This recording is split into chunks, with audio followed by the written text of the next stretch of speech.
El aroma del asado aún flotaba en la cocina cuando miré por última vez el teléfono. 3:43 de la tarde. Dijeron que llegarían al mediodía. Tomás me había prometido por la mañana, con esa voz animada que conocía tan bien: papá, preparamos una sorpresa especial para ti. Vamos a almorzar juntos, como en los viejos tiempos. Lorena había completado en el grupo familiar: papi, ya verás lo que te tenemos preparado. Te va a encantar. Pero la mesa seguía puesta para 5 personas. Los platos de la vajilla buena, esa que solo usábamos en ocasiones especiales. Las copas de cristal que mi Elena había elegido para nuestro 20º aniversario. Las servilletas de tela dobladas con cuidado, como ella me había enseñado hace tantos años. Todo perfecto, todo esperándolos. Todo inútil. Me senté en la cabecera de la mesa, el mismo lugar donde durante décadas había presidido las cenas familiares. El silencio era tan denso que podía escuchar el tic-tac del reloj de pared, ese que Elena había comprado en nuestro viaje a Cuernavaca. Cada segundo era una pequeña puñalada. Cada minuto, una confirmación de que algo había cambiado para siempre. El teléfono vibró en mi bolsillo. Por un instante, mi corazón se aceleró. Tal vez era Tomás disculpándose por el retraso. Tal vez Lorena explicando que el tráfico los había detenido. Pero no. Era una notificación de Instagram. Y lo que vi me heló la sangre. Ahí estaban ellos. Mis hijos. Mis 2 hijos. Tomás con esa sonrisa perfecta que había heredado de su madre, bronceado, relajado, con una cerveza en la mano. Lorena posando en bikini junto a él, con esa expresión de felicidad que solo mostraba cuando estaba siendo admirada. Y detrás de ellos, el mar turquesa de Cancún, las palmeras meciéndose en la brisa, las hamacas de un resort que yo conocía muy bien porque había pagado esa misma suite el año pasado para sus vacaciones de aniversario. El pie de foto de Lorena decía: Día del Padre perfecto en familia. Gracias papi por hacer posibles estos momentos mágicos. Te amamos infinito. Cientos de corazones rojos llenaban los comentarios. ¡Qué familia tan hermosa! Bendiciones. Disfruten mucho. Pero yo estaba aquí, solo, con el asado enfriándose y 5 platos que nunca serían usados. Cerré los ojos y sentí como algo se rompía dentro de mi pecho. No era solo la decepción. Era algo más profundo, más definitivo. Era la comprensión súbita de que todo lo que había construido durante 68 años, toda mi entrega como padre, toda mi generosidad, todo mi amor incondicional, se había convertido en esto, en una mentira publicada en redes sociales mientras yo comía solo el día que debería haber sido nuestro. Las lágrimas llegaron sin que pudiera controlarlas. Cayeron sobre el mantel que había planchado esa mañana, esperando verlo sonreír alrededor de esta mesa. Cayeron sobre mis manos arrugadas, esas mismas manos que durante años habían trabajado para darles todo lo que quisieran. Cayeron como la lluvia sobre un funeral, porque algo estaba muriendo dentro de mí en ese momento. El teléfono volvió a vibrar. Otro post de Tomás: el mejor regalo del Día del Padre es estar con la familia que uno eligió construir. Gracias por enseñarme a valorar lo que realmente importa, papá. Pero él no estaba conmigo. Ninguno de los dos estaba conmigo. Me levanté de la silla lentamente, sintiendo el peso de cada uno de mis años. Caminé hasta la ventana que daba al jardín, ese jardín que Elena y yo habíamos plantado cuando compramos la casa hace 35 años. Los rosales que ella había cuidado con tanto amor seguían floreciendo, como si nada hubiera cambiado. Como si ella todavía estuviera aquí para verlos. Como si nuestros hijos todavía fueran los niños que corrían entre esas flores, gritando: papá, mira lo que encontré, cada vez que descubrían una mariposa o una mariquita. Pero esos niños habían muerto hace mucho tiempo.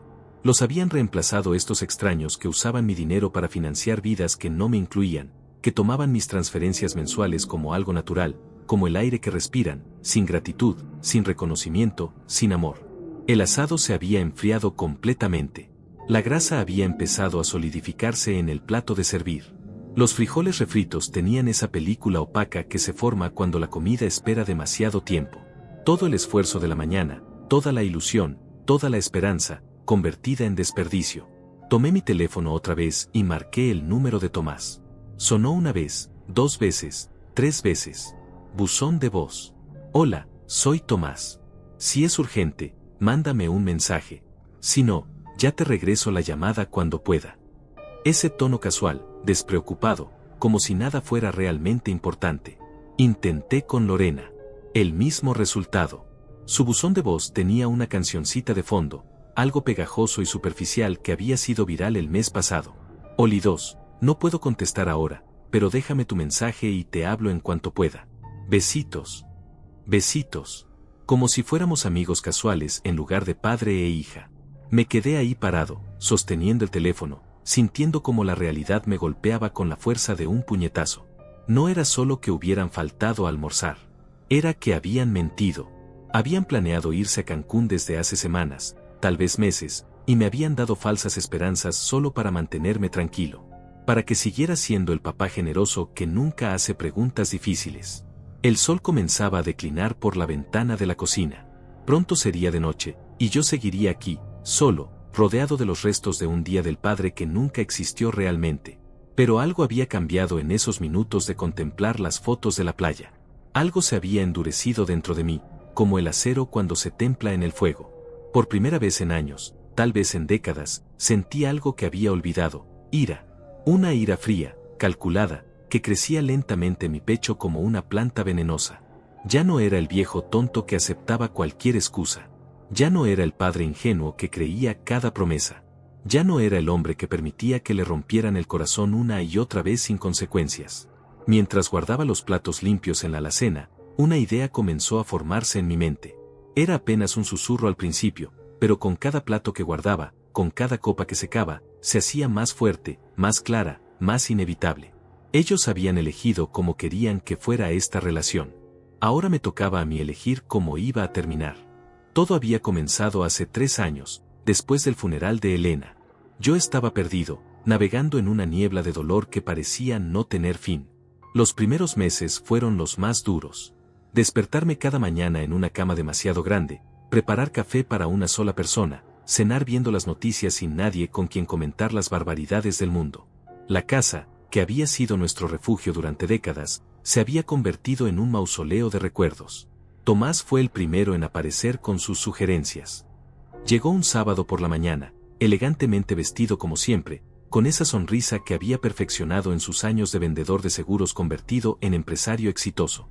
«Papá, necesitamos hablar», me dijo mientras se servía un café sin preguntar. «Esta casa es demasiado grande para ti solo.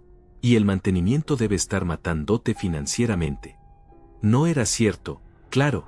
Mi pensión era modesta pero suficiente, y los ahorros que Elena y yo habíamos acumulado durante 40 años de trabajo me permitían vivir cómodamente. Pero Tomás hablaba con esa autoridad que los hijos exitosos creen tener sobre los padres mayores. «Deberías considerar vender y mudarte a algo más pequeño. Un departamento en el centro, tal vez. O mejor aún, una residencia para adultos mayores. Hay unas muy elegantes cerca de mi oficina». Lorena llegó 1 hora después, como si hubieran coordinado el ataque. Vestía uno de esos conjuntos deportivos que cuestan más que mi renta mensual, y traía su teléfono pegado a la mano como una extensión de su cuerpo. «Papi, Tomás me contó su idea y me parece perfecta», dijo sin siquiera saludarme apropiadamente. «Además, piensa en todo el dinero que te ahorrarías. Podrías ayudarnos más con los gastos de los nietos. Samara quiere estudiar en una escuela privada, y el colegio de los gemelos está carísimo». Ahí estaba la verdadera razón. Siempre había sido el dinero. Durante los siguientes meses, las visitas se volvieron más frecuentes y más organizadas.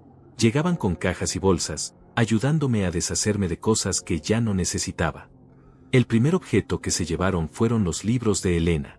«Papá, estos libros de cocina están viejísimos», dijo Lorena mientras metía en cajas la colección de recetas que mi esposa había reunido durante décadas. «Ahora todo está en Internet. Es más fácil». Protesté débilmente, pero Tomás me puso una mano en el hombro con esa sonrisa condescendiente que había perfeccionado. «Papá, sabemos que es difícil, pero mamá ya no está. Aferrarse a estas cosas solo te hace más daño. Nosotros nos encargaremos de que lleguen a familias que realmente las necesiten». Nunca supe si esos libros llegaron a alguna familia necesitada o terminaron en la basura. Lo que sí supe es que una parte de Elena se fue con ellos. Después fueron las plantas del jardín. «Papá, este jardín es demasiado trabajo para ti», declaró Tomás una tarde de domingo. «Contratar a un jardinero cada semana es un gasto innecesario. Mejor lo pavimentamos y así tienes donde estacionar cuando tengamos reuniones familiares». Las rosas de Elena, esas que había cuidado con tanto amor, fueron arrancadas en una tarde. Las reemplazaron con concreto y una pequeña área funcional con 2 sillas de plástico. Cada cambio venía acompañado de la misma justificación: era por mi propio bien. Era más práctico. Era más moderno. Era más fácil de mantener. Pero con cada objeto que desaparecía, con cada modificación que hacían, yo sentía que estaba desapareciendo también. La casa ya no era mía, era un espacio que ellos habían decidido que debía ocupar hasta que pudieran convencerme de venderla. Las transferencias mensuales comenzaron sutilmente. Papá, solo por este mes, ¿podrías ayudarme con la renta?, me pidió Lorena por teléfono una tarde. El negocio de las redes sociales está un poco lento, pero ya tengo varios contratos confirmados para el mes que viene. 5,000 pesos. No era mucho para mí en ese momento, y ella era mi hija. Claro que la ayudaría. Pero el mes que viene llegó con la misma petición. Y el siguiente. Y el siguiente. Hasta que dejó de ser una petición y se convirtió en una expectativa. Hasta que dejó de explicar para qué necesitaba el dinero y simplemente me enviaba mensajes. Papi, ¿ya hiciste la transferencia? Se me olvidó recordarte ayer. Tomás fue más directo. Papá, he estado pensando en tu situación financiera, me dijo una tarde mientras revisaba unos papeles que había traído. Tienes mucho dinero parado en cuentas de ahorro que no te generan nada. Yo podría invertirlo por ti en mi empresa. Es mucho más rentable, y así tu dinero trabaja para ti. Firmé los papeles sin leer mucho. Era mi hijo, mi primogénito, el que había salido adelante en los negocios. Si él decía que era una buena inversión, debía serlo. Nunca vi un centavo de ganancia de esas inversiones.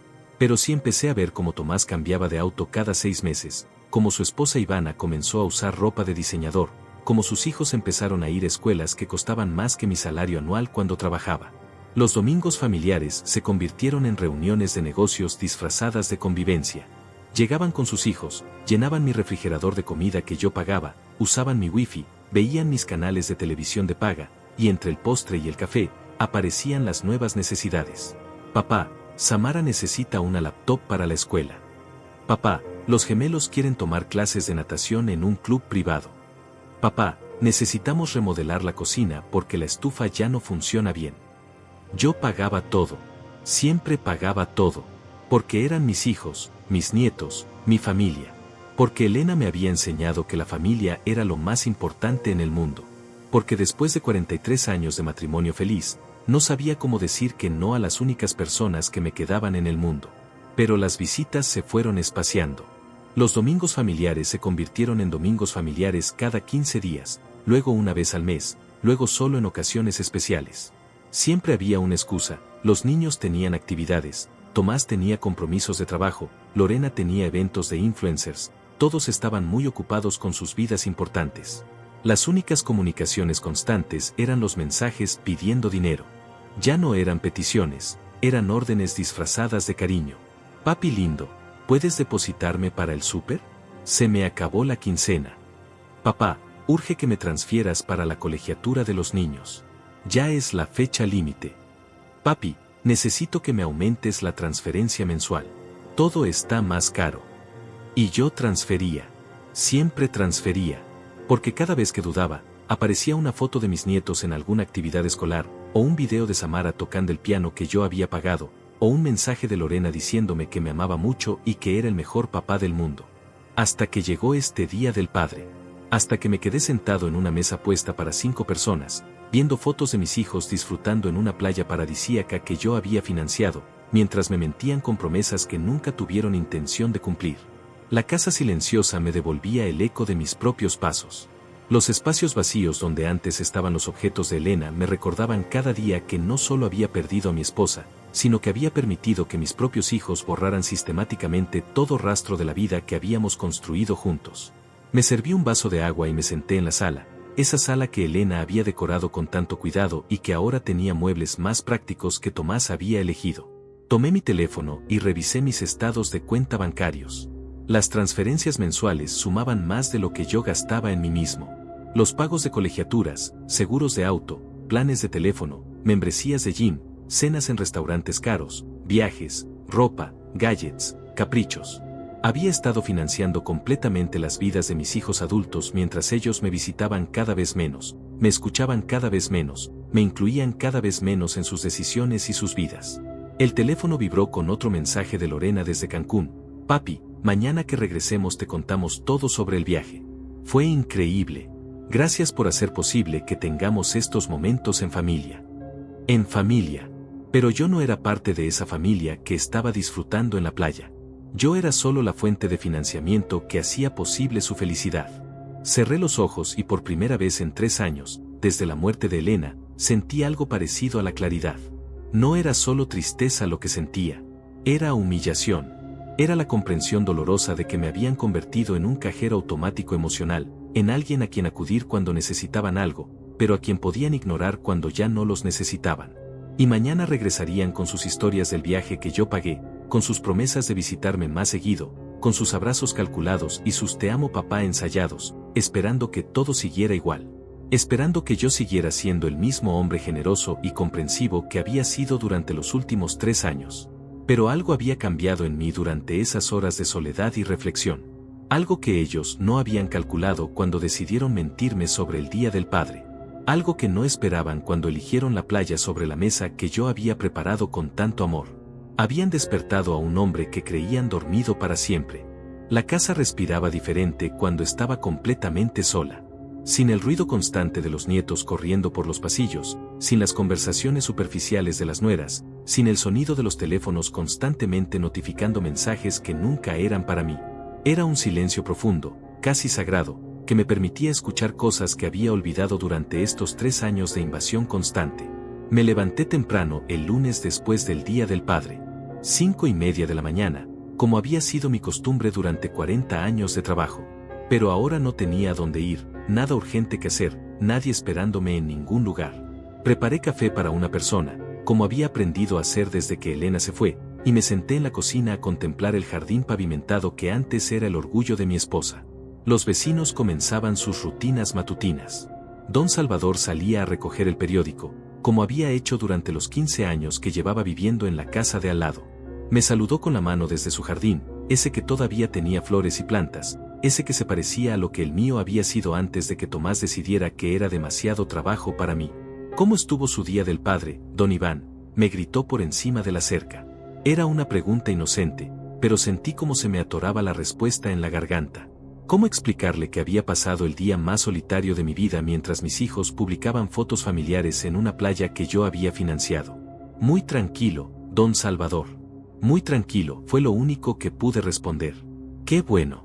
La familia es lo más importante, ¿verdad? Uno trabaja toda la vida para ellos. Sí, había trabajado toda mi vida para ellos. Pero ellos ya no trabajaban para la familia. Trabajaban para sí mismos, usando mi trabajo como combustible para sus propias ambiciones. Regresé a la cocina y me serví el segundo café del día. Era apenas las 7 de la mañana y ya había agotado mis actividades esenciales. Desayunar, revisar el jardín inexistente, intercambiar cortesías con el vecino. ¿Y ahora qué? ¿Cómo llenaba las siguientes 14 horas de un día que se extendía frente a mí como un desierto de tiempo vacío? Durante los primeros meses después de la muerte de Elena, Tomás y Lorena habían llenado ese vacío con sus visitas constantes, con sus proyectos de mejora de la casa, con sus necesidades urgentes que requerían mi atención inmediata. Había estado tan ocupado resolviendo sus crisis que no había tenido tiempo de procesar mi propia soledad. Ahora me daba cuenta de que tal vez esa había sido su estrategia, consciente o inconscientemente.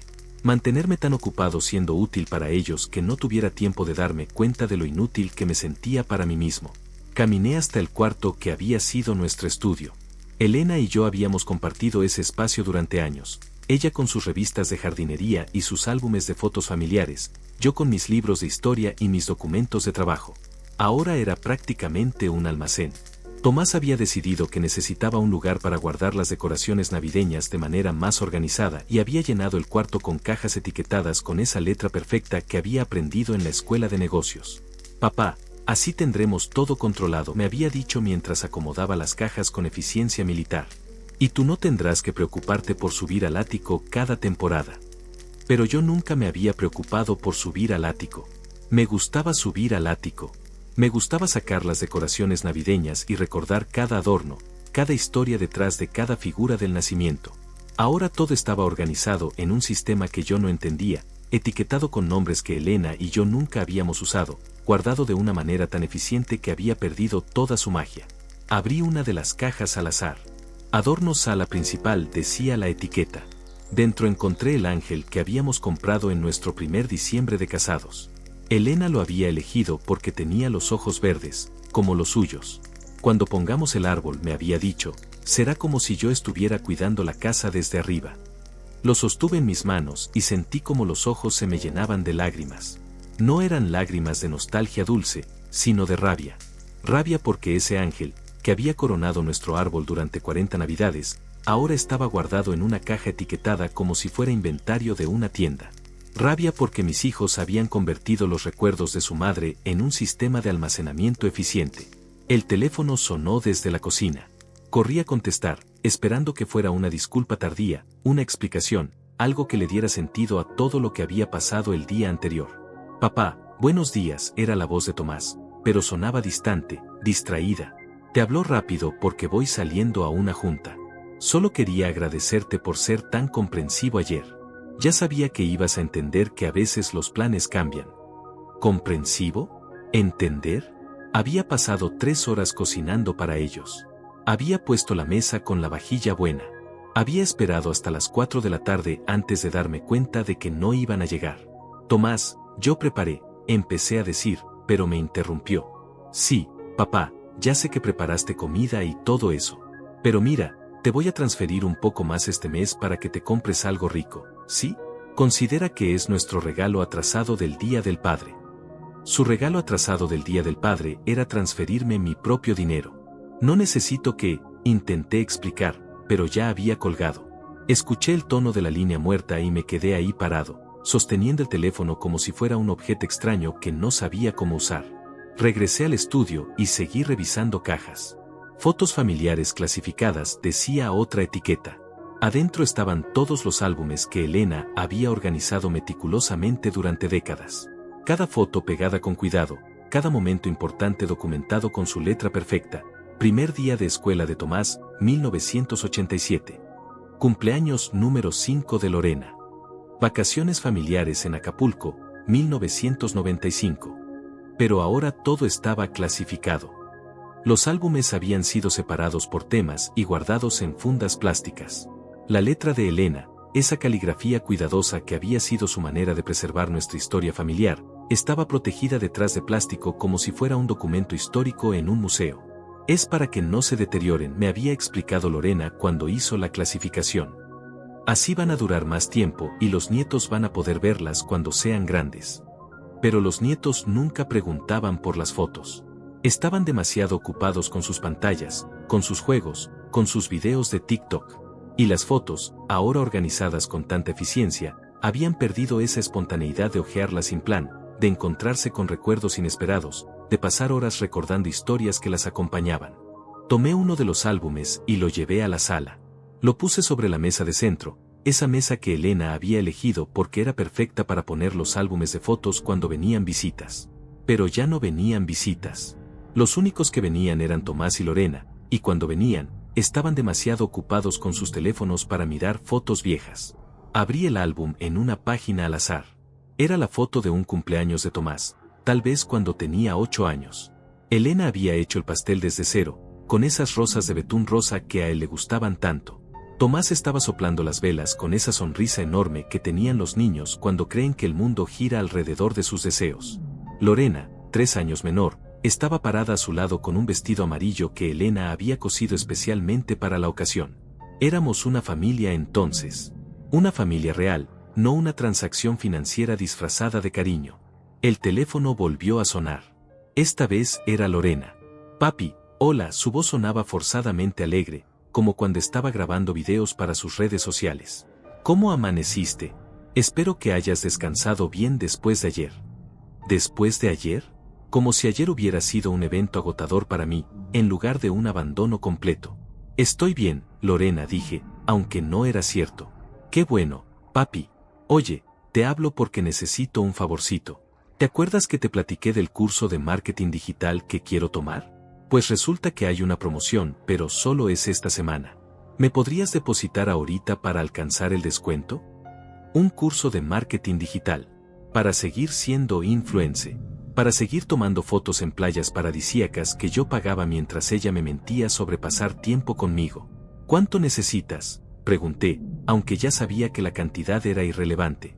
Siempre era la misma historia, algo urgente, una oportunidad única, un favor que se convertiría en el nuevo estándar mensual. Son 8,000 pesos, pero mira, es una inversión. Con lo que voy a aprender, voy a poder generar mucho más dinero y ya no voy a necesitar que me ayudes tanto. Había escuchado esa promesa docenas de veces. El gimnasio que la ayudaría a tener mejor contenido. El fotógrafo profesional que aumentaría sus seguidores. El equipo de video que haría sus publicaciones más atractivas. Cada inversión era la última que necesitaría de mí. Cada curso era el que la haría independiente financieramente. Te transfiero en un rato, dije, porque era más fácil que explicar por qué estaba empezando a cuestionarlo todo. Ay, gracias papi, eres el mejor. Te amo muchísimo. Luego te llamo con más tiempo para que platiquemos bien, ¿sí? Colgó antes de que pudiera responder. Luego te llamo para que platiquemos bien era una promesa que llevaba escuchando durante meses y que nunca se cumplía. Siempre había algo más urgente, algo más importante, alguien más interesante con quien platicar. Me quedé sentado en la sala, rodeado de fotos de una familia que ya no existía, en una casa que ya no era mía, viviendo una vida que había dejado de pertenecerme sin que me diera cuenta de cuando había pasado. Habían logrado algo que yo no había creído posible, habían hecho que me sintiera invisible en mi propia existencia. Elena solía decir que envejecer era como volverse transparente gradualmente. Primero dejas de ser atractivo, después dejas de ser importante, después dejas de ser necesario, y al final, dejas de ser visto. Pensé que exageraba. Pensé que nuestra familia era diferente, que nuestros hijos nos verían siempre, que el amor que habíamos cultivado durante décadas era inmune al paso del tiempo. Pero Elena tenía razón. Me había vuelto transparente. Para mis hijos, yo existía solo como una función, la función de proveer, de resolver, de financiar. Todo lo demás de mí, mis sentimientos, mis necesidades, mis recuerdos, mis sueños, se había vuelto invisible para ellos. Y tal vez para mí también. El miércoles por la tarde estaba regando las pocas plantas que quedaban en macetas cuando escuché que alguien tocaba la puerta.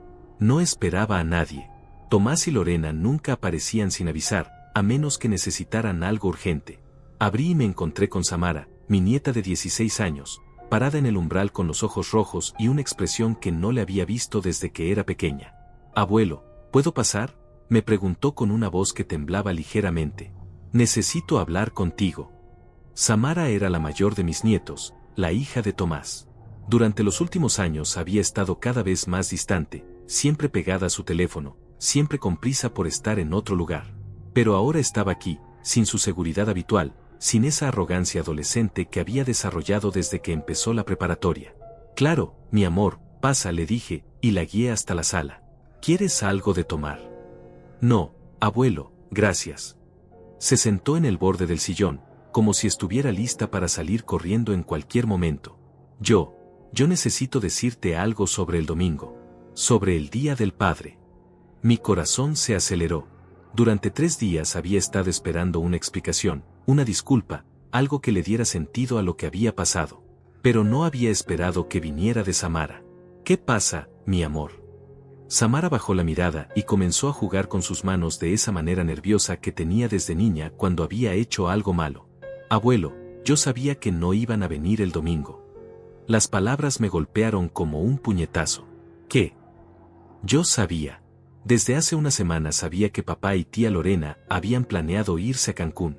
Escuché cuando mamá les preguntó si no era muy cruel dejarte solo el Día del Padre, y papá dijo que no pasaba nada, que tú ya estabas acostumbrado a estar solo. Cada palabra era como un clavo enterrándose en mi pecho. ¿Tu papá dijo eso? Sí. Las lágrimas comenzaron a rodar por sus mejillas.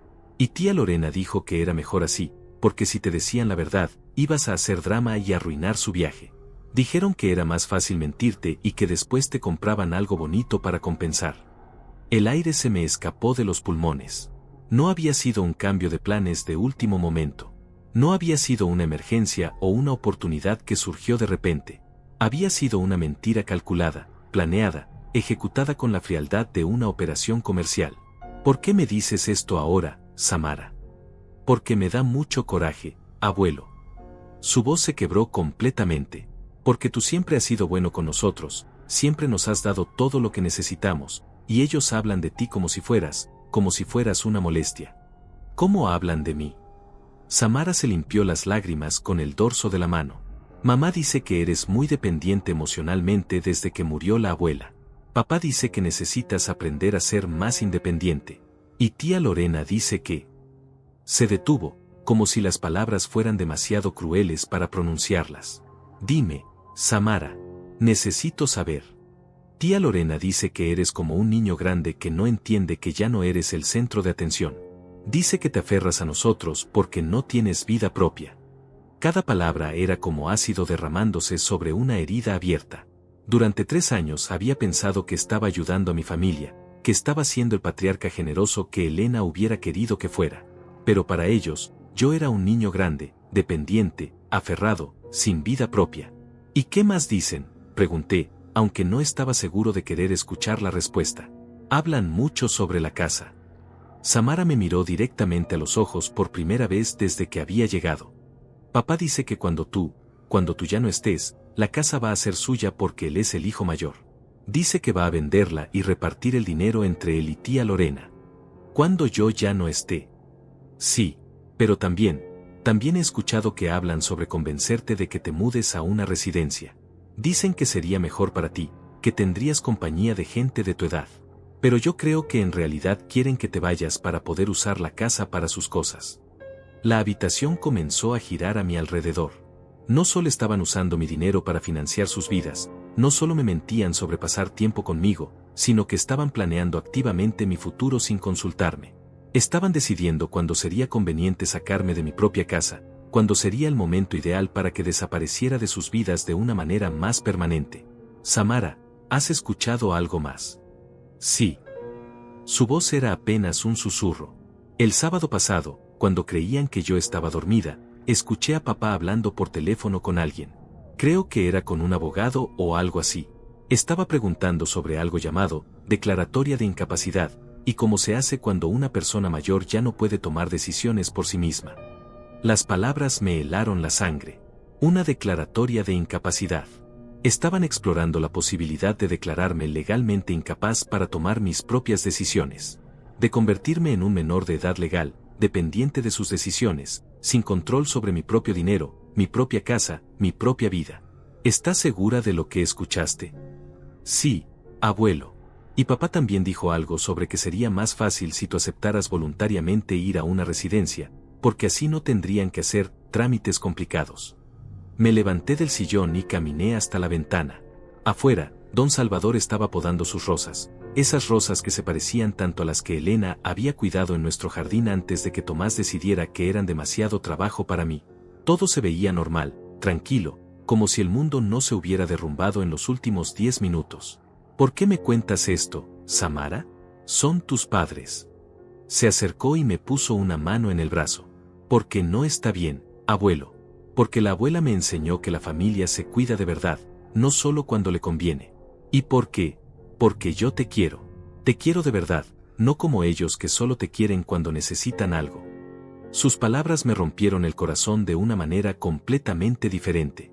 En medio de toda la traición, de toda la manipulación, había una luz, mi nieta, que había encontrado el valor de decirme la verdad aunque fuera dolorosa.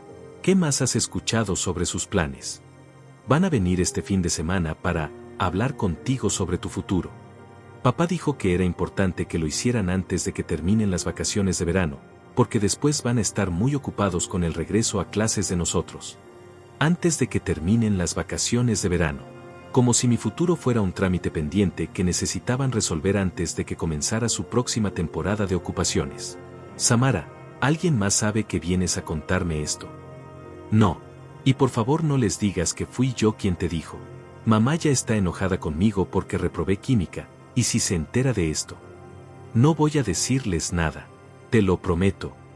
La abracé fuerte, sintiendo cómo temblaba entre mis brazos. Gracias por contarme la verdad. Sé que fue difícil para ti. Abuelo, ¿qué vas a hacer? Era una buena pregunta. ¿Qué iba a hacer? Durante 3 días había estado sintiendo rabia, decepción, tristeza, pero ahora, con la información que Samara me había dado, sentía algo diferente. Sentía claridad. Ellos tenían un plan detallado, calculado, diseñado para sacarme de mi propia vida de la manera más conveniente para ellos. Habían estado jugando ajedrez mientras yo pensaba que estábamos jugando a la familia feliz. No lo sé todavía, mi amor, pero necesito pensarlo. Después de que Samara se fue, me senté en la sala con una nueva perspectiva sobre todo lo que había pasado en los últimos 3 años. Cada cambio en la casa, cada sugerencia sobre mi vida, cada transferencia de dinero, cada visita espaciada, había sido parte de un plan más grande. No habían estado ayudándome a adaptarme a la viudez, me habían estado preparando para la dependencia total. La muerte de Elena no había sido solo la pérdida de mi esposa, había sido la señal de inicio para que mis hijos comenzaran a ejecutar su estrategia de largo plazo. Una estrategia que culminaría con mi salida de esta casa, con la transferencia de mis bienes a sus nombres, con mi transformación de padre generoso a dependiente institucionalizado. Tomé mi teléfono y marqué el número de Mauricio, mi antiguo compañero de trabajo que se había convertido en abogado después de jubilarse de la empresa. No habíamos hablado en meses, pero necesitaba hablar con alguien que entendiera tanto las cuestiones legales como la realidad de ser un hombre mayor en una familia que había dejado de verlo como una persona con derechos propios. Iván, qué sorpresa, me contestó Mauricio con esa voz cálida que recordaba de nuestros años trabajando juntos. ¿Cómo estás, compadre? Mauricio, necesito preguntarte algo sobre leyes. ¿Tienes tiempo para platicar? Claro, siempre tengo tiempo para ti. ¿Qué pasa? ¿Qué se necesita para que declaren a alguien legalmente incapaz? Hubo una pausa del otro lado de la línea. Esa es una pregunta muy específica, Iván. ¿Hay algo que necesites contarme?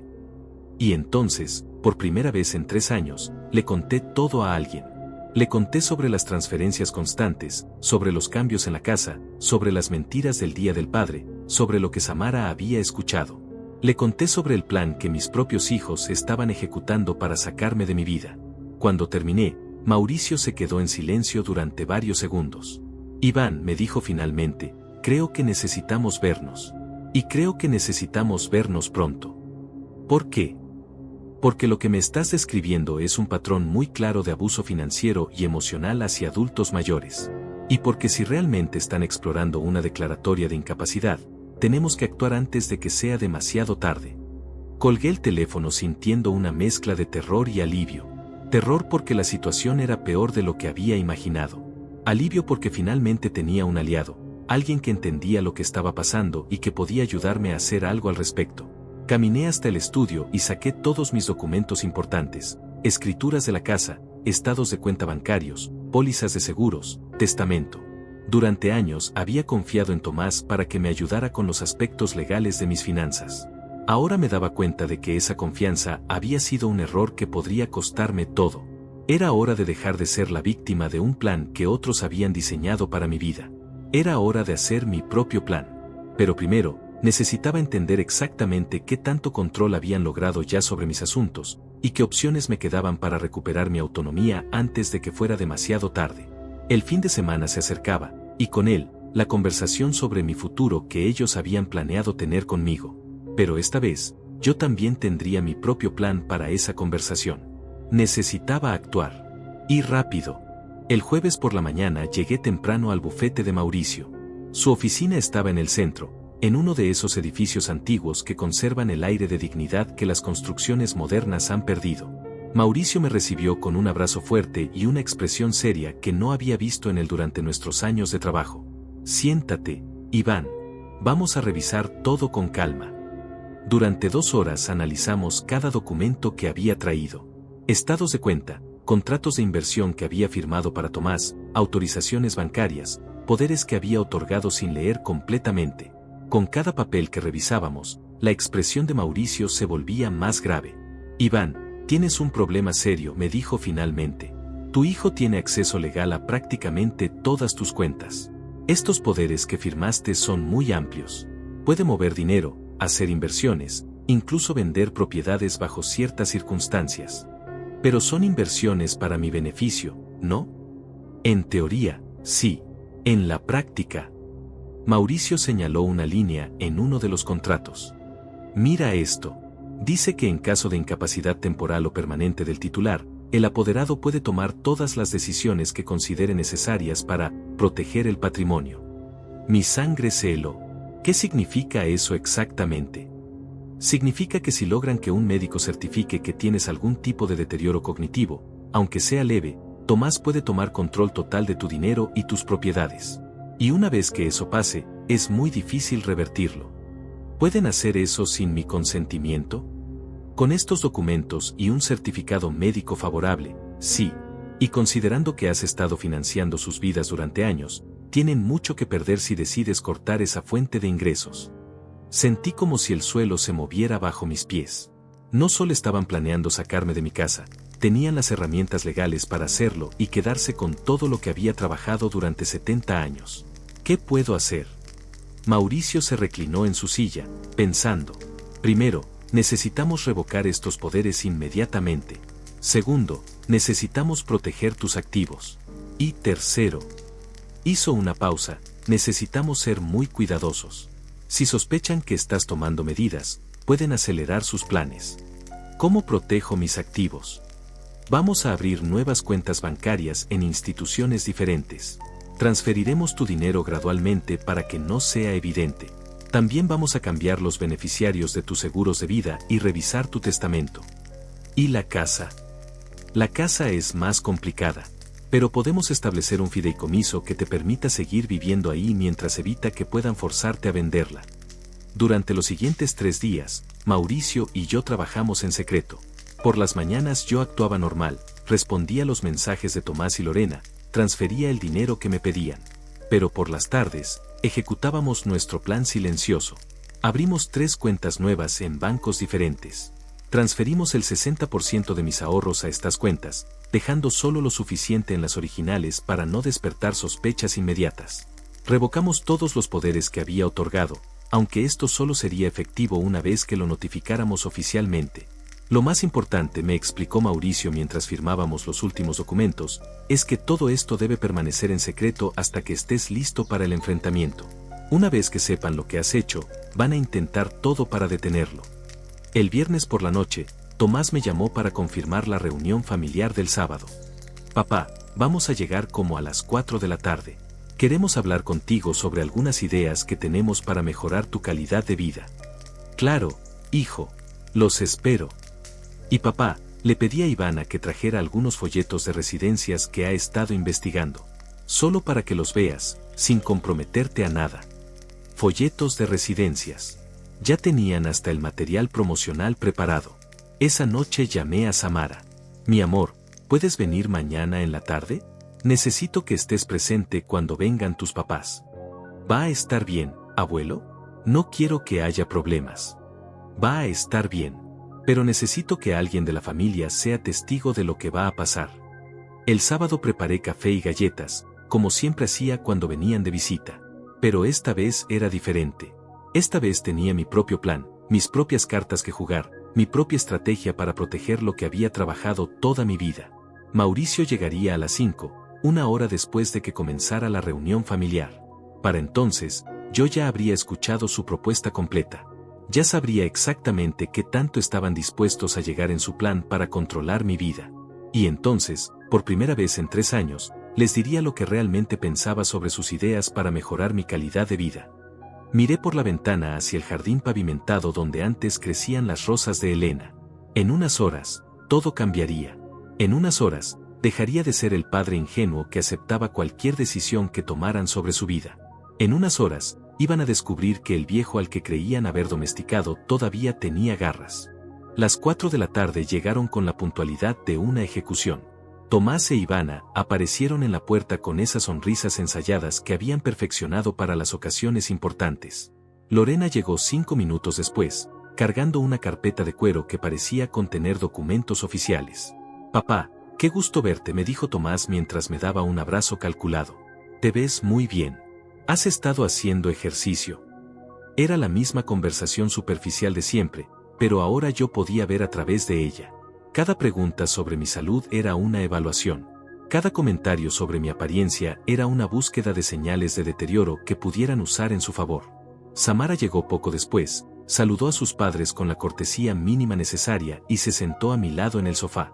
Su presencia me daba fuerzas, me recordaba que al menos una persona en esta habitación realmente se preocupaba por mí. Bueno, papá, comenzó Tomás después de que todos se acomodaron, queremos hablar contigo sobre algo importante. Hemos estado preocupados por ti. ¿Preocupados? ¿Por qué? Ivana se inclinó hacia adelante con esa expresión de falsa compasión que había aprendido en sus cursos de psicología. Don Iván, hemos notado que desde la muerte de doña Elena, usted ha estado muy solo. Y a su edad, vivir solo en una casa tan grande puede ser peligroso. No me he caído, no me he lastimado, pago todas mis cuentas a tiempo, respondí con calma. Sí, papá, lo sabemos, intervino Lorena, abriendo su carpeta. Pero mira, hemos estado investigando opciones que podrían ser mejores para ti. Lugares donde tendrías compañía, actividades, atención médica las 24 horas. Sacó varios folletos coloridos de residencias para adultos mayores. Todos se veían como hoteles de lujo, con ancianos sonrientes jugando cartas y haciendo ejercicios en piscinas relucientes. Este lugar es increíble, papá, dijo Tomás señalando uno de los folletos. Tiene biblioteca, sala de juegos, hasta un pequeño cine. Estarías mucho más entretenido que aquí solo. Y lo mejor, añadió Lorena, es que nosotros nos encargaríamos de todos los trámites. Tú solo tendrías que empacar lo esencial y mudarte. Nosotros nos ocupamos del resto. ¿Del resto? De vender la casa, manejar el dinero de la venta, invertirlo para que tengas ingresos seguros, explicó Tomás con esa sonrisa que usaba cuando cerraba un buen negocio. Así no tendrías que preocuparte por nada administrativo. Ahí estaba, el plan completo, presentado como si fuera un regalo que me estaban ofreciendo. Sacarme de mi casa, venderla, manejar ellos el dinero, y meterme en una institución donde estaría entretenido pero sin control sobre mi propia vida. ¿Y si no quiero mudarme? Se intercambiaron miradas incómodas. Claramente no habían esperado resistencia. Papá, dijo Tomás con un tono más serio, tienes que ser realista. Ya no eres joven. ¿Qué pasa si te da un infarto aquí solo? ¿Qué pasa si te caes y nadie se entera durante horas? Podrían pasar días antes de que alguien te encuentre, agregó Ivana dramáticamente. Ustedes podrían visitarme más seguido, dije. Como el Día del Padre. Otro intercambio de miradas. Samara me apretó la mano. Papá, ese es exactamente el problema, dijo Lorena con una paciencia exagerada. Nosotros tenemos nuestras vidas, nuestros trabajos, nuestros hijos. No podemos estar cuidándote las 24 horas. No les he pedido que me cuiden las 24 horas. Pero la responsabilidad está ahí, insistió Tomás. Constantemente nos preocupamos por ti. Nos despertamos en las noches pensando si estarás bien. No es justo para ninguno de nosotros. Era increíble. Habían convertido su abandono en una carga que yo les estaba imponiendo. Su ausencia era culpa mía por hacerlos sentir culpables. Además, papá, añadió Lorena, económicamente tiene mucho sentido. Los gastos de mantenimiento de esta casa son enormes. El predial, los servicios, las reparaciones. En la residencia pagarías una cuota fija y tendrías todo incluido. ¿Y el dinero que sobre de la venta de la casa? Lo invertiríamos para ti, respondió Tomás rápidamente. En mi empresa, donde puede generar mejores rendimientos. Así tendrías ingresos adicionales para cualquier cosa que necesites. En su empresa, donde mi dinero se convertiría en sus vacaciones en Cancún, sus autos nuevos, sus lujos constantes. Sonó el timbre. Eran las 5 en punto. ¿Esperabas a alguien, papá?, preguntó Tomás con suspicacia. Sí, es Mauricio, mi abogado. El ambiente en la sala se tensó inmediatamente. ¿Tu abogado? ¿Para qué necesitas un abogado? Mauricio entró con su portafolio y esa presencia autoritaria que había desarrollado en sus años de ejercer la profesión. Saludó a todos cordialmente pero sin familiaridad. Buenas tardes. Disculpen la interrupción, pero don Iván me pidió que viniera a revisar algunos documentos importantes. ¿Qué documentos?, preguntó Lorena con una voz que había subido una octava. Mauricio abrió su portafolio y sacó varios documentos. Primero, las revocaciones de poderes que don Iván firmó esta semana. ¿Revocaciones de qué? Tomás se puso de pie, su compostura empezando a desmoronarse. De todos los poderes legales que había otorgado para el manejo de sus cuentas bancarias e inversiones, explicó Mauricio con calma profesional. A partir de mañana lunes, serán notificados oficialmente a todas las instituciones financieras. Espera, Espera, intervino Ivana. Don Iván, ¿está seguro de que entiende lo que está haciendo? Esos poderes están ahí para protegerlo. Estoy completamente seguro, respondí. Y entiendo perfectamente que esos poderes les permitían usar mi dinero sin consultarme.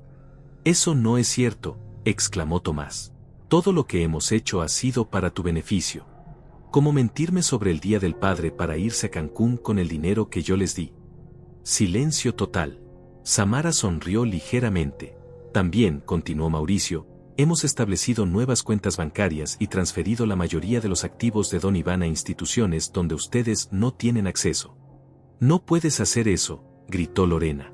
Papá, nos vas a dejar sin dinero para los gastos de los nietos. Los gastos de mis nietos los puedo seguir pagando directamente. Ya no necesito intermediarios. Tomás comenzó a caminar por la sala como un animal enjaulado. Papá, esto es una locura. Claramente alguien te está manipulando para que tomes estas decisiones irracionales. ¿Irracionales como planear declararme incapaz para quedarse con mi casa? Todos se quedaron helados. Samara me miró con admiración. No sé de qué hablas, murmuró Tomás, pero su cara había perdido todo el color. Hablo de las conversaciones telefónicas que has tenido sobre declaratorias de incapacidad.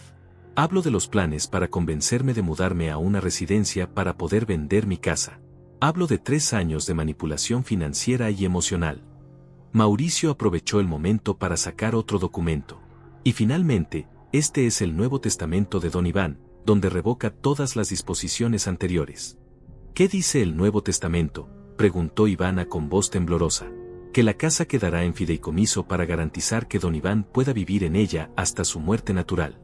Que los activos financieros serán distribuidos entre organizaciones benéficas y los nietos, pero no entre los hijos, quienes han demostrado ser incapaces de manejar responsablemente los recursos que se les han confiado. Esto es un chantaje, gritó Tomás. No, respondí tranquilamente.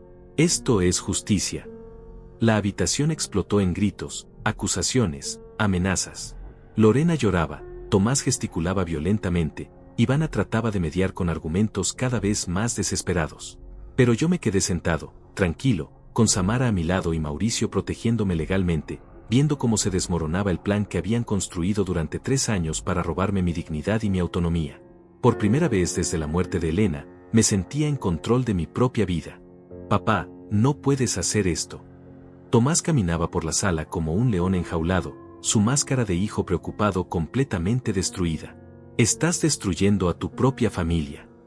Yo no estoy destruyendo nada, respondí con una calma que me sorprendió a mí mismo. Solo estoy protegiendo lo que queda de mi dignidad. Lorena se limpió las lágrimas con movimientos dramáticos, pero yo podía ver que eran lágrimas de pánico, no de tristeza. Papi, por favor, piénsalo bien. Somos tu familia.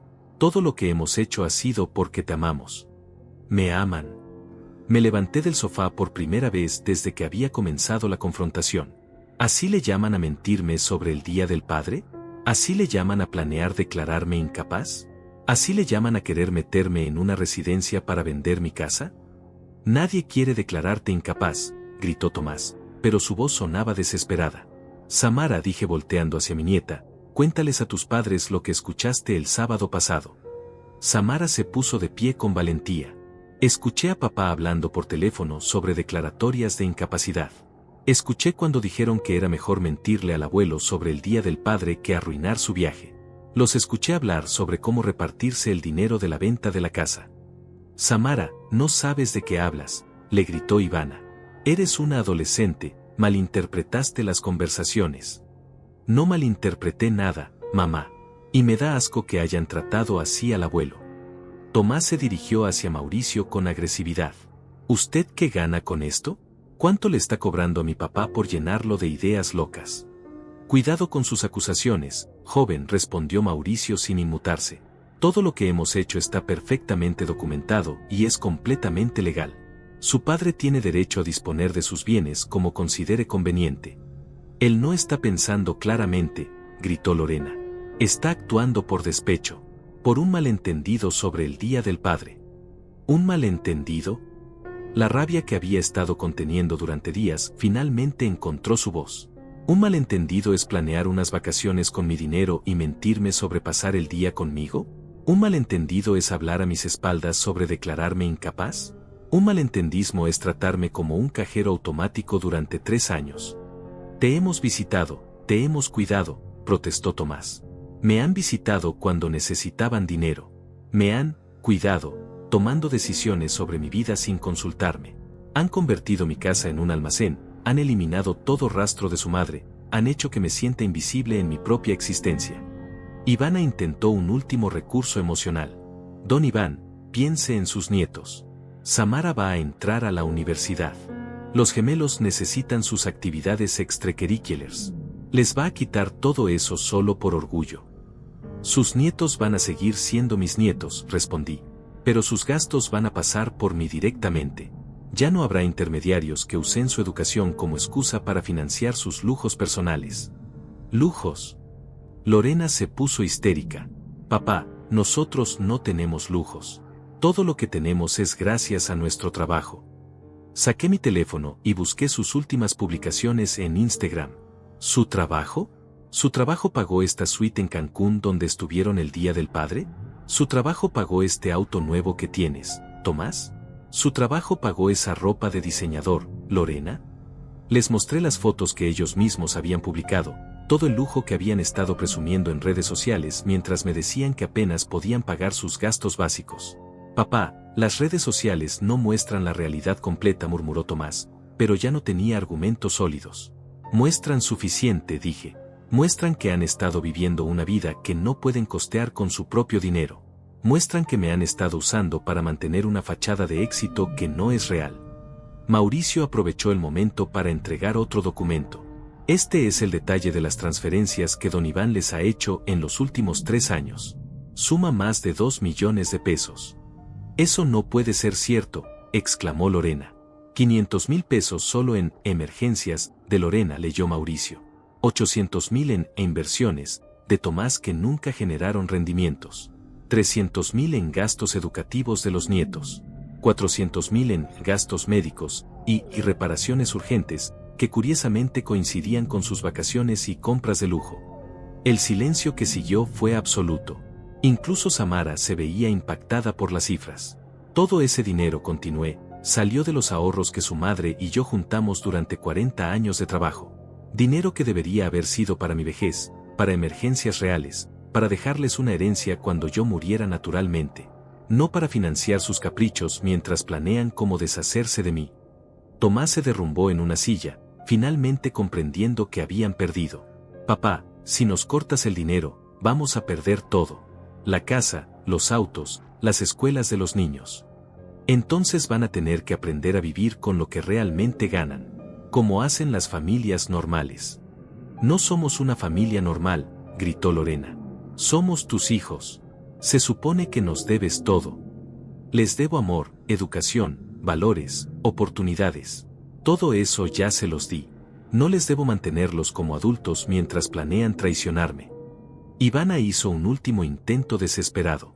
Don Iván, nosotros podemos cambiar. Podemos ser mejores. Déjenos demostrarle que podemos ser la familia que usted necesita. Tuvieron 3 años para ser esa familia, respondí. En lugar de eso, eligieron ser manipuladores y mentirosos. Y cuando su plan estaba a punto de funcionar, cuando estaban listos para internarme y robarme mi casa, una niña de 16 años tuvo más valor y honestidad que todos ustedes juntos. Miré a Samara con orgullo. Ella es la única en esta habitación que actuó como familia de verdad. ¿Y ahora qué?, preguntó Tomás con voz derrotada. ¿Nunca más vamos a ser una familia? Cuando aprendan a amarme sin mi dinero de por medio, cuando aprendan a visitarme sin agenda oculta, cuando aprendan a tratarme como una persona y no como un recurso, tal vez podamos hablar de ser familia otra vez. Mauricio cerró su portafolio. Los documentos están presentados. Las notificaciones se harán efectivas el lunes por la mañana. Todas las transferencias automáticas quedan canceladas.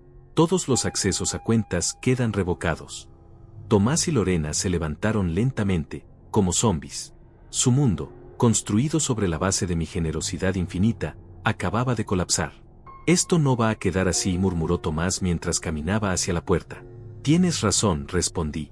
Va a quedar mejor. Porque por primera vez en 3 años, voy a poder dormirme sabiendo que mi dinero está seguro, que mi casa es mía, y que mi vida me pertenece. Se fueron sin despedirse, arrastrando sus sueños rotos y sus planes destruidos. Samara se quedó conmigo. ¿Estás bien, abuelo? Estoy más que bien, mi amor, le dije mientras la abrazaba. Por primera vez desde que murió tu abuela, estoy libre. Por la ventana vi cómo se alejaban en el auto que yo había financiado, hacia la casa que yo había ayudado a pagar, para enfrentar una realidad que nunca habían tenido que vivir, la de sostenerse con sus propios recursos. Yo no era más rehén. Yo era el dueño de mi destino. Los primeros días después de la confrontación fueron extrañamente silenciosos. Mi teléfono, que durante 3 años había estado constantemente sonando con peticiones de dinero, mensajes de emergencias y llamadas manipuladoras, ahora descansaba en paz sobre la mesa de la cocina. Era un silencio que al principio me asustó, pero que poco a poco comencé a reconocer como libertad. El lunes por la mañana, Mauricio me confirmó que todas las notificaciones habían sido procesadas. Las cuentas bancarias estaban protegidas, los poderes revocados, el Nuevo Testamento registrado. Técnicamente, yo era dueño de mi vida otra vez. Pero ser libre legalmente era solo el primer paso. Necesitaba aprender a ser libre emocionalmente. Samara fue mi primera visitante real. Llegó el martes por la tarde, no porque necesitara algo, sino porque quería pasar tiempo conmigo. Nos sentamos en el jardín pavimentado y por primera vez en años, realmente conversamos. Abuelo, ¿no te arrepientes?, me preguntó mientras bebíamos limonada. ¿De proteger mis ahorros? No. ¿De lastimar a tus padres? Un poco. Pero a veces lastimar a alguien es la única manera de salvarse uno mismo. Papá está muy enojado. Dice que vas a morir solo y amargado. Tu papá está enojado porque se acabó su fuente de ingresos fácil. Eso no tiene nada que ver conmigo. Samara sonrió. Me gusta más esta versión de ti, abuelo. Te ves más fuerte. Tenía razón. Me sentía más fuerte. Durante años había caminado encorvado bajo el peso de las expectativas ajenas, de las demandas constantes, de la culpa que mis hijos habían sembrado en mí. Ahora caminaba erguido, como el hombre que Elena había conocido y amado. El miércoles decidí hacer algo que no había hecho en 3 años. Salí a caminar por el barrio sin rumbo fijo.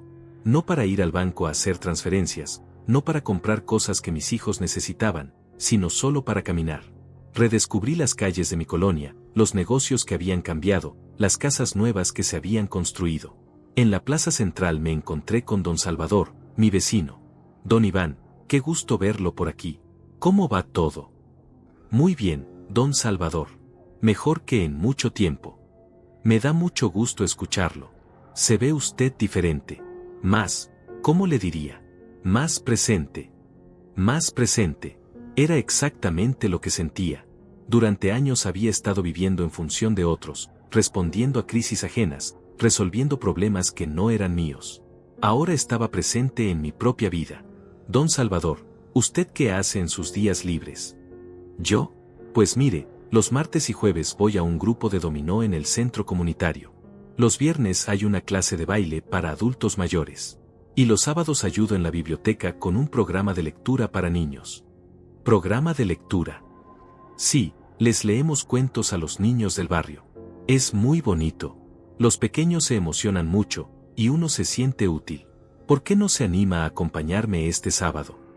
Hacía años que nadie me invitaba a algo sin esperar nada a cambio. La sensación era tan extraña que casi dije que no por instinto. Me encantaría, don Salvador. El sábado por la mañana caminé hasta la biblioteca con una mezcla de nervios y emoción que no había sentido desde mi primer día de trabajo, 40 años atrás. El programa de lectura resultó ser una revelación. 12 niños entre 5 y 8 años se sentaron en círculo mientras les leía El Principito. Sus ojos brillantes, sus preguntas inocentes, sus risas espontáneas me recordaron por qué había amado tanto ser padre cuando Tomás y Lorena eran pequeños. Señor Iván, me dijo una niña de 6 años llamada Sofía, ¿usted va a venir la próxima semana? Si ustedes me quieren aquí, sí. Sí queremos. ¿Verdad que sí?, gritaron todos al unísono. Por primera vez en años, alguien me necesitaba por lo que yo podía dar de mí mismo, no por mi dinero. Durante las siguientes semanas establecí una rutina nueva. Lunes y miércoles iba al gimnasio del centro comunitario, algo que Elena siempre me había pedido que hiciera. Martes y jueves jugaba dominó con don Salvador y sus amigos. Viernes tomaba la clase de baile, donde una señora llamada Elisa me enseñó que a los 68 años todavía podía aprender pasos nuevos. Y los sábados me convertí en el lector oficial del programa infantil. Mi casa comenzó a sentirse diferente también. Sin las visitas constantes de Tomás reorganizando mis cosas, sin Lorena trayendo cajas para ayudarme a deshacerme de recuerdos, el espacio recuperó su personalidad. Volví a sacar las fotos de Elena de las cajas clasificadas y las puse en sus lugares originales. Compré plantas nuevas para reemplazar las que habían arrancado del jardín. Una tarde, mientras regaba las nuevas rosas que había plantado, sonó el teléfono. Era Lorena. Papá, su voz sonaba diferente, menos manipuladora, más genuina. ¿Podemos hablar? Claro. He estado pensando mucho en todo lo que pasó. Y creo que tienes razón. Nos acostumbramos a depender de ti de una manera que no era justa. Era la primera vez en 3 años que me daba una disculpa sin pedir algo a cambio. Gracias por decirme eso, Lorena. ¿Crees que algún día podamos, no sé, empezar de nuevo? Sin dinero de por medio, como dijiste. Me encantaría intentarlo. ¿Puedo visitarte el domingo? Solo para platicar. No necesito nada, solo, te extraño. El domingo Lorena llegó con un pastel que había hecho ella misma, algo que no hacía desde que era adolescente. Nos sentamos en el jardín y hablamos de cosas que no habíamos tocado en años, sus sueños, sus miedos, sus planes reales para el futuro. Era la hija que recordaba, antes de que el dinero se interpusiera entre nosotros. Papá, conseguí un trabajo de medio tiempo en una agencia de marketing, me contó. No paga tanto como esperaba de las redes sociales, pero es estable. Y honesto. Me da mucho gusto escucharlo. Tomás también está buscando trabajo. Se acabaron sus inversiones con tu dinero, y resulta que su empresa no era tan exitosa como parecía. No sentí satisfacción por su caída, solo una tristeza profunda por todos los años que habíamos perdido en mentiras. Y los nietos. Samara está muy orgullosa de ti. Dice que le enseñaste que a veces hay que ser valiente, aunque sea doloroso. Los gemelos van a entrar a una escuela pública, pero están bien. Tal vez les haga bien vivir en el mundo real. Mientras hablábamos, me di cuenta de que por primera vez en años estaba conociendo realmente a mi hija. No a la manipuladora que necesitaba dinero, sino a la mujer que estaba tratando de construir una vida honesta después de años de vivir una farsa. El sol se puso mientras terminábamos el pastel que había hecho. Era un pastel simple, no perfecto, pero hecho con amor real, como debería ser la familia. ¿Puedo venir la próxima semana?, me preguntó antes de irse. Siempre vas a ser bienvenida aquí, mi amor. Pero ahora sabes que vienes porque quieres estar conmigo, no porque necesitas algo de mí. Después de que se fue, me senté en el jardín y contemplé las rosas nuevas que había plantado. No eran tan grandes como las de Elena todavía, pero estaban creciendo. Como mi nueva vida. Como mi familia real, construida sobre amor auténtico en lugar de dependencia financiera. Por primera vez desde la muerte de Elena, me sentí completo. Tenía amigos, tenía propósito, tenía una hija que estaba aprendiendo a amarme correctamente, y tenía mi libertad. Ya no era el viejo manipulado que había sido. Era Iván Solís, un hombre de 68 años que había recuperado su dignidad y estaba construyendo una vida nueva sobre bases sólidas. La vida que Elena habría querido que viviera. Han pasado 6 meses desde aquella tarde de confrontación que cambió mi vida para siempre. Escribo estas líneas sentado en mi jardín, donde las rosas que planté han comenzado a florecer con una belleza que rivaliza con las que Elena cuidó durante tantos años. Es como si ella misma hubiera bendecido este nuevo comienzo. La casa respira diferente ahora. Ya no es un museo de recuerdos organizados eficientemente, sino un hogar vivo donde cada objeto cuenta una historia que yo elegí preservar. Las fotos de Elena volvieron a sus lugares de honor, los álbumes familiares están al alcance de mis manos para hojearlos cuando la nostalgia me visita, y el silencio ya no es el eco vacío de la soledad, sino la paz serena de quien ha recuperado su propio espacio. Tomás no ha vuelto.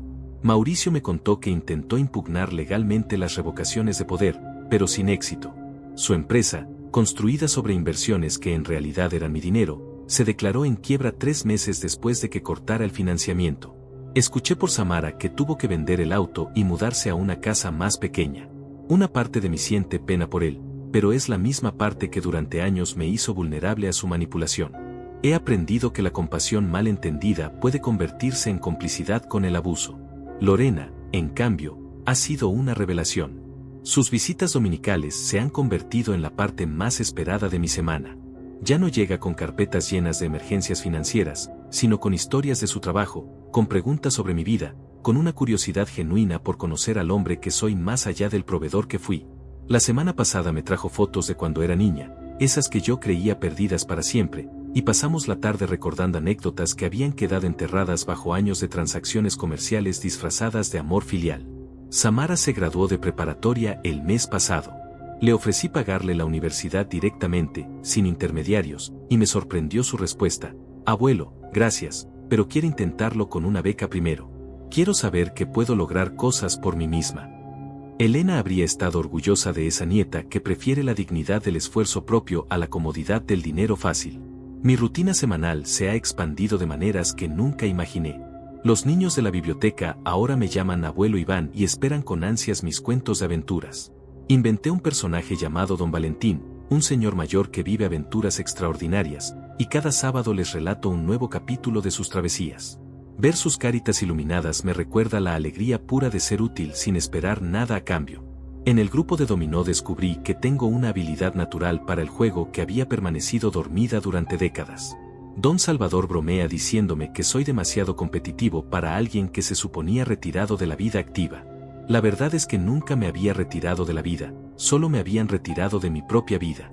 Las clases de baile me conectaron con Elisa, una viuda de 63 años que perdió a su esposo hace 2 años.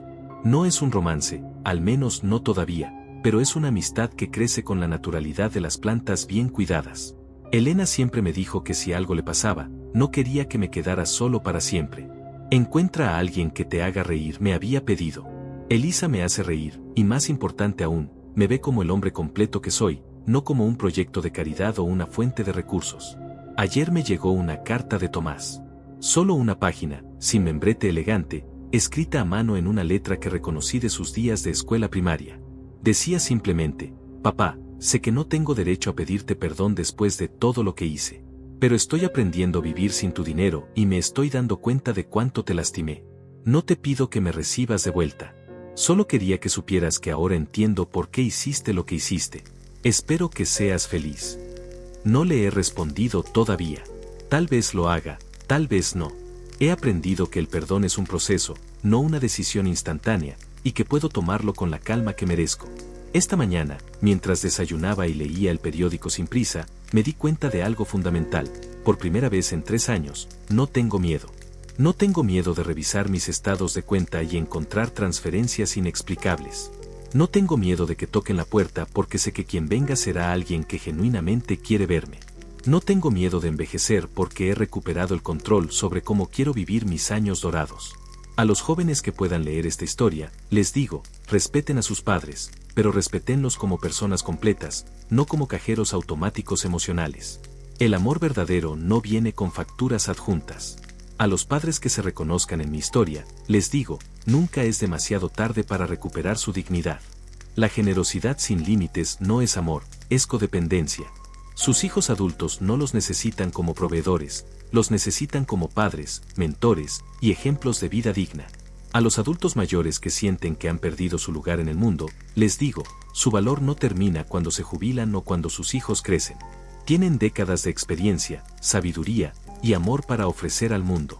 No se dejen reducir a una función. Son personas completas con derecho a vivir plenamente hasta el último día. He aprendido que envejecer no es volverse irrelevante, es evolucionar hacia una versión más auténtica de uno mismo. Elena me enseñó a amar sin condiciones durante 40 años, pero tuve que aprender solo que amar sin límites puede destruir tanto al que da como al que recibe. La libertad que siento ahora no es solo financiera, es existencial. Soy libre de elegir cómo paso mis días, con quién los comparto, en qué gasto mi energía emocional. Soy libre de decir no sin culpa y sí sin temor. Soy libre de ser querido por quien soy, no por lo que puedo dar. Anoche soñé con Elena. Estaba parada en nuestro jardín, entre las rosas nuevas que he plantado, y me sonreía con esa sonrisa que guardé en mi memoria durante tantos años de luto. Iván, me dijo, ya era hora de que te recuperaras. Desperté sintiéndome bendecido, no por el sueño, sino por haber llegado a un lugar en la vida donde puedo honrar su memoria viviendo plenamente en lugar de simplemente sobreviviendo. El teléfono suena menos ahora, pero cuando suena, es para invitarme a algo, para contarme algo bueno, para preguntarme cómo estoy sin agenda oculta. Es el sonido de una vida conectada de manera saludable con otros seres humanos. Esta tarde Samara vendrá a ayudarme a plantar más rosas. Elisa pasará después del baile para tomar café y contarme sobre el libro que está leyendo. Mañana es sábado y los niños esperan una nueva aventura de Don Valentín. El lunes tengo cita con el dentista, algo que antes posponía por estar resolviendo las crisis de otros y que ahora atiendo porque mi salud me importa a mí. Son planes pequeños, rutinas sencillas, pero son míos.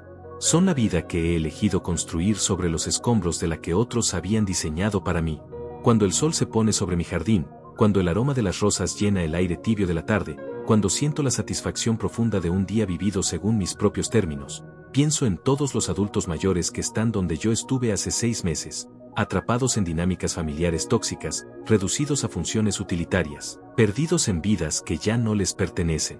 A ellos les digo, nunca es demasiado tarde para comenzar de nuevo. Nunca son demasiado viejos para reclamar su dignidad. Nunca es demasiado tarde para enseñarles a otros cómo tratarlos correctamente. Y cuando el último rayo de sol ilumina las rosas de Elena que he plantado con mis propias manos en el jardín que he recuperado para mí, sonrío sabiendo una verdad que me tomó 68 años aprender. La vida más bella es la que vivimos en nuestros propios términos, rodeados de quienes nos aman por lo que somos, no por lo que podemos dar. Nunca es demasiado tarde para volver a casa. Especialmente cuando esa casa eres tú mismo.